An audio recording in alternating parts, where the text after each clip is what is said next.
Chapter 1 नाम है वास्तविक संख्याएं। अभाज्य संख्याएं वे संख्याएं जिसके केवल दो गुणनखंड हो, यानी कि वे संख्या जो केवल एक से वो अपने आप से कटती है वो अभाज्य संख्या कहलाती है। जैसे कि 2, 3, 5। उसके बाद आता है भाज्य संख्याएं। वे संख्याएं जिसके दो या दो से अधिक गुणनखंड हो, यानी कि जो एक से वो अपने आप से कटने के साथ किसी और से भी कटती हो वो अभाज्य संख्या कहलाती है। जैसे कि 4, 6, 8, 10, आगे भी हो सकता है। अब हम पढ़ेंगे एक्सरसाइज 1.1। एक्सरसाइज 1.1 ये क्वेश्चन है, निम्नलिखित संख्याओं का HCF ज्ञात करने के लिए यूक्लिड विभाजन प्रमेय का प्रयोग कीजिए। तो पहला क्वेश्चन है, इसका HCF निकालना यूक्लिड विभाजन विधि से, गुणनखंड करके नहीं निकालना, यूक्लिड विभाजन विधि, ये जो यूक्लिड है इससे निकालना है। पहला है 135 और 225, तो इसे हम ऐसे करेंगे।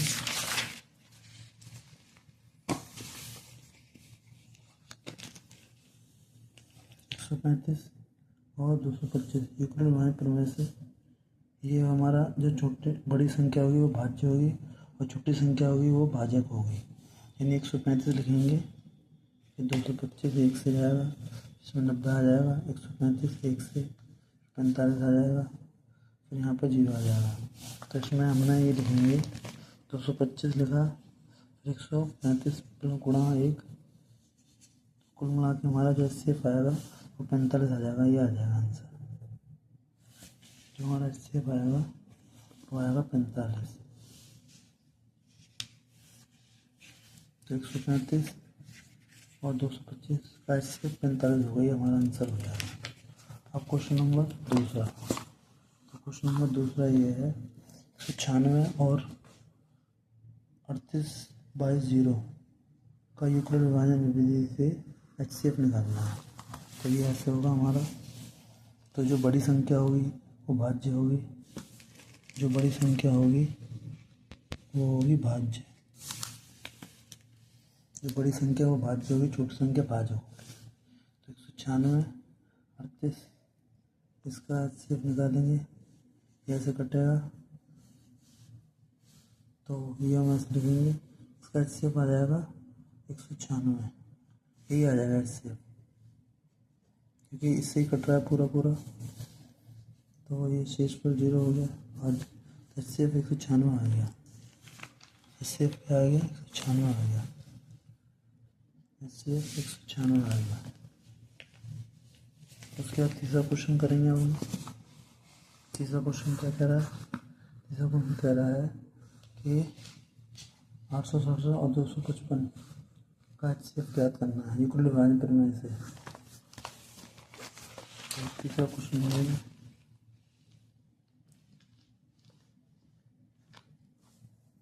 867 और 255 यूक्लिड विभाजन विधि से। ये जो बड़ी संख्या होगी, छोटी संख्या भाजक होगी, बड़ी संख्या भाज्य होगी, छोटी संख्या भाजक तो बड़ी संख्या भाज्य। तो 255 लिख देंगे अब। ये 3 बार कटा, 1 से 2, ये हमने यहाँ पर केस में लिखेंगे। जैसे हम 255 गुणा 3 प्लस ये, तो ये आ जाएगा। फिर उसके बाद 255 लेंगे, तो ऐसे उसका कितना आ गया? 51 आ गया। कितना आ गया? इससे 51। तो ये जो है हो गया आंसर। अब हम क्वेश्चन नंबर दूसरा करेंगे। ये क्वेश्चन नंबर है, दर्शाइए कि कोई भी धनात्मक विषम पूर्णांक 6q + 1 या 6q + 3 या 6q + 5 के रूप का होता है जहाँ q कोई पूर्णांक है। तो ये क्वेश्चन ज़्यादा इम्पोर्टेंट नहीं है, क्वेश्चन नॉट इम्पोर्टेंट, लेकिन ये बहुत इम्पोर्टेंट क्वेश्चन था। पहले वाला था, ये इम्पोर्टेंट था, बहुत इम्पोर्टेंट क्वेश्चन है। ये इतना इम्पोर्टेंट नहीं है, चाहे तो हमसे क्रॉस भी कर सकते हैं, लेकिन ये कराना पड़ेगा। उसके बाद यूक्लिड विभाजन प्रमेय को जान लेते हैं। सबसे पहले इक्वल टू माइनस ए बड़ा हुआ बी से क्यू से बी से equal to B Q plus R, जहाँ ए बराबर बी क्यू प्लस आर, यहाँ क्यू का भागफल आर बराबर शेषफल। 7 बढ़ा हुआ इक्वल टू माइनस प्रमेय से देंगे 7 बराबर 4 इक्वल टू माइनस दूसरी, यह है इक्वल टू विभाजन प्रमेय। अब हम ये क्वेश्चन पे आएंगे। क्वेश्चन नंबर 2, दर्शाइए कोई भी धनात्मक विषम पूर्णांक 6q+1 या 6q+3 या 6q+5 के रूप में का होता है, यहाँ q कोई पूर्णांक है। ठीक है,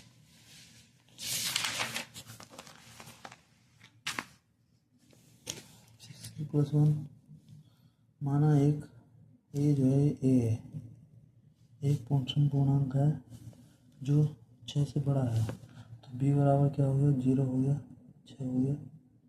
6 से कम होगा तो आर बराबर 0 है। तो यदि से ए बराबर बी क्यू प्लस आर, ए बराबर 6q प्लस 0, ए बराबर 6q, ए के मान 6q या 6q+1, 6q+2 या 6q+4 हो सकते हैं, जहाँ क्यू को भाज्य है।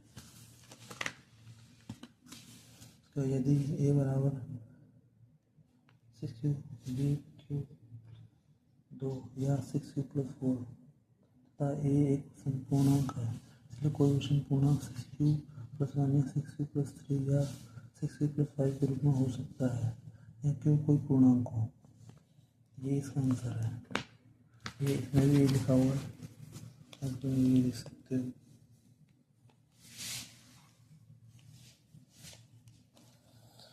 माना एक कोई धनात्मक पूर्णांक है और b बराबर 6, तब यूक्लिड की एल्गोरिथम यानी यूक्लिड प्रमेय से a बराबर 6q+r किसी पूर्णांक के लिए, और जहाँ 0 संभवतः 0 a के मान के लिए 6q या 6q+1, 6q+2 या 6q+3, 4 या 5, जहाँ q कोई भाज्य है। यदि a बराबर 6q या 6q+2+4, तब a एक सम पूर्णांक है। पूर्णांक सम या विषम हो सकता है, इसलिए कोई विषम पूर्णांक 6q+1 या 6q+3 या 6q+5 के रूप में हो सकता है, या q कोई पूर्णांक है। तो ये इसका आंसर हो जाएगा। हम नंबर 3 पर आते हैं। किसी परेड में 616 सदस्यों वाली एक सेना यानी आर्मी की टुकड़ी को 32 सदस्यों वाले एक आर्मी बैंड के पीछे मार्च करना है। आर्मी बैंड के पीछे जाना है। दोनों समूहों को समान संख्या वाले स्तंभों में मार्च करना है। उन स्तंभों की अधिकतम संख्या याद करो जिसमें वे मार्च कर सकते हैं। यानी कि 2 स्तंभ में दोनों यानी 2 हैं। ठीक है, तो यानी हमें HCF निकालना पड़ेगा। क्या निकालना पड़ेगा इसका HCF। तो ये क्वेश्चन ऐसे होगा, निकालना पड़ेगा HCF इसका। ठीक है, तो स्तंभों की अधिकतम संख्या प्राप्त करने के लिए हमें HCF ज्ञात करना होगा। तो 616 और 32, तो 616 और 32 का HCF निकालेंगे। तो जो ये 32 बाहर लिखेंगे, 16, तो ये ऐसे कटेगा 8, 10 से कितना आ गया 8 आ गया इसका। तो 8 हमारा आंसर हो गया। ठीक है, अब हम क्वेश्चन नंबर 4 पे जाएंगे। ये हो गया हमारा आंसर। क्वेश्चन नंबर 4, यूक्लिड विभाजन प्रमेय का प्रयोग करके दर्शाइए कि किसी धनात्मक पूर्णांक का वर्ग किसी पूर्णांक m के लिए 3m या 3m+1 के रूप का होता है। ठीक है, तो माना कि हम लेंगे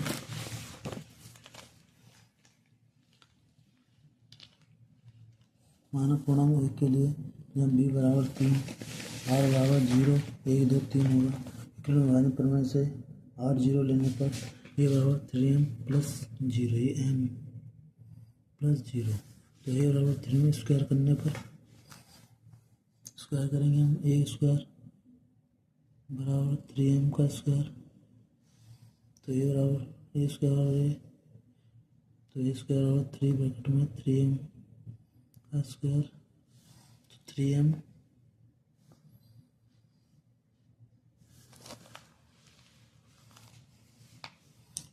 स्क्वायर बराबर हम मान लिया हमने m मान लिया कैपिटल M, तो ए स्क्वायर बराबर 3m। अब हम लेंगे r बराबर 2, वहाँ पहले r बराबर 0 लिया था, r बराबर लेंगे 1, तो जहाँ r बराबर 1 होगा तो a बराबर 3m प्लस 1 स्क्वायर करने पर a स्क्वायर बराबर 3m प्लस 1 का इसका एक फॉर्मूला लग जाएगा, a प्लस बी का होल स्क्वायर बराबर a square plus B square plus 2 bracket में a into B. A square बराबर 3m प्लस 1 का स्क्वायर, ए स्क्वायर बराबर 3m स्क्वायर प्लस 2 ब्रैकेट में m इंटू में 3, तो ये हो गया हमारा, ये ऐसे करना 3m स्क्वायर प्लस यहाँ पर माना 3m स्क्वायर प्लस 2m बराबर कैपिटल में है, तो 3m प्लस 1 ये हो गया। अब उसके बाद हम लेंगे 2, यार हम एक 0 ले लिया, एक ले लिया, अब 2 लेंगे, r बराबर 2 लेंगे, तो r2 लेंगे तो a बराबर 3m प्लस 2 स्क्वायर करने पर a स्क्वायर बराबर 3m प्लस 2 का स्क्वायर, इसमें फॉर्मूला ले जाएगा, ये वाला फॉर्मूला ले जाएगा इसमें, ठीक है। तो a स्क्वायर बराबर 3m square plus 2m into 2, ठीक है, प्लस का 4। अब माना यहाँ पर 3m स्क्वायर प्लस का 4m प्लस 1 बराबर कैपिटल में m, तो 3m प्लस 1 ये हमारा आंसर हो जाएगा, ठीक है। अब हम अगले क्वेश्चन पर आते हैं। अगला क्वेश्चन हमारा है, आप ये स्क्रीनशॉट दे सकते हैं यहाँ पे। अगला क्वेश्चन और लास्ट क्वेश्चन है हमारा, ये क्वेश्चन है हमारा, विभाजन प्रमेय का उपयोग करके दर्शाइए किसी धनात्मक पूर्णांक का धन 9q, 9q प्लस 1 या 9q प्लस 8 के रूप का होता है। तो ये है, यहाँ एक धनात्मक पूर्णांक है तब b बराबर 3 होगा, तो r बराबर 0, 1, 2 यूक्लिड विभाजन प्रमेय से, तो a बराबर b³ प्लस r होता है, तो a बराबर 3m प्लस r, ये यूक्लिड विभाजन प्रमेय का सूत्र है, ये जो है सूत्र है, b³ प्लस r। तो r 0 लेने पर a बराबर 3m प्लस 0, a बराबर 3m घन करने पर इनका करेंगे घन, तो इसका 3m स्क्वायर, तो a स्क्वायर a की 3 है, a क्यूब बराबर 3m की क्यूब, a क्यूब बराबर a क्यूब बराबर 27m की क्यूब, माना 3m की क्यूब बराबर में कैपिटल में m, 9 इंटू में m, r बराबर 0 लेने पर अब 0 ले लिया था, हमने ले लिया था 0, ठीक है, r हमने लिया 0, यार 0 ले लिया, अब 1 लेंगे, उसके बाद 2 लेंगे, तो r 1 लेने पर a बराबर 3m प्लस 1 घन करने पर a की 3, ये फॉर्मूला हो जाएगा इसमें, फॉर्मूला इसका ये होता है a प्लस b की 3 बराबर a की 3 प्लस b की 3 plus 3a square b plus का 3ab स्क्वायर, ठीक है, ये वाला भी होता है। तो ये हमारा ऐसा है 27m, तो यहाँ पर हमने a की 3 27m की 3 plus 1 27m square plus 9m, तो हमने मान लिया यहाँ पर 3m की 3 प्लस का 3m स्क्वायर प्लस का m, 9m प्लस 1 आ गया इसमें, ये कैपिटल M मान लिया हमने, ठीक है। अब हम आर हम लेंगे 2, आर हम लेंगे 2, आर 2 लेने पर तो ए बराबर 3m + 2, तो घन करने पर घन कर देंगे यहाँ पर, तो 3m प्लस का यहाँ 3 आ गया इसका। ठीक है, तो इसका फॉर्मूला होता है a प्लस बी की 3 बराबर a की 3 प्लस का b की 3 प्लस 3a² b प्लस का 3ab²। ठीक है, अब ये आएगा इसमें a की 3 प्लस b की 3 plus 3a² b plus 3ab²। तो ये यहाँ पर 9 आ गया, ये हमने ले लिया, कॉमन ले लिया। ठीक है, माना 3m² 3m की क्यूब प्लस का 2m² प्लस 4m बराबर में कैपिटल में m। तो ये इसका आंसर हो गया दोस्तों, ये इसका आंसर हो गया। बस वीडियो देखने के लिए बहुत बहुत धन्यवाद।